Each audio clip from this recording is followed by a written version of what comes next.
How many working writers do you know that also work other than writing jobs? All right, this is a difficult question. I'll try my best.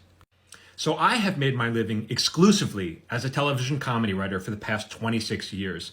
With the exception of the beginning of the pandemic, Hollywood shut down. I was like, we're all screwed. I decided to make an online screenwriting course. It's still available. If you want, you can go get it here. But fortunately, I've been back at work for quite some time now. So, with that exception, all TV writing. If you were to go on IMDb and look at my credits, you'd say, wow, this guy hasn't missed a year. I've worked every year for the past 26 years. Now, there are other writers you could check out. They might have large gaps in their resume. And so what do they do during then? Maybe they drove an Uber, or maybe they sold pilots. Because if you sell a pilot and it doesn't get produced, and most don't, you don't get a credit on IMDb. So it's possible during that span of time that they actually made more money than I did in that time. Okay, so you can't really tell by that. Now, I'll be on a gig, like a show for like 12 weeks. What happens after that to the other writers? I don't know. I don't ask. How else do they make money? I don't know. But here's a little chart that I put together that may help you, and I'm going to put it on the phone. Whoop.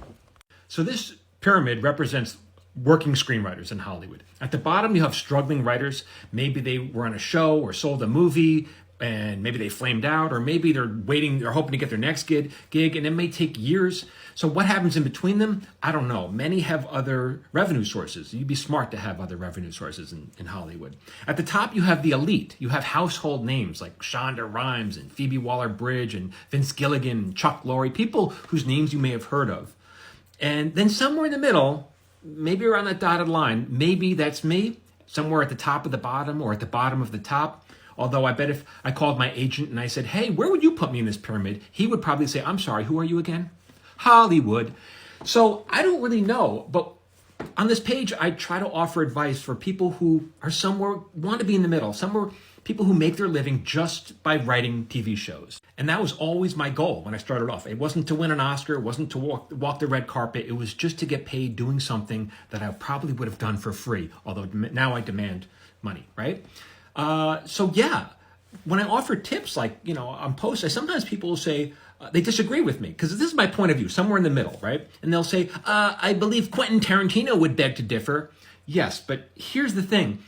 Quentin Tarantino and I are playing the same game, but we are not in the same league. So he's got different rules. I'm nowhere near his league. And I got a news for you. Neither are you, right? And if you think you are, you're suffering from a head wound. Go to the hospital.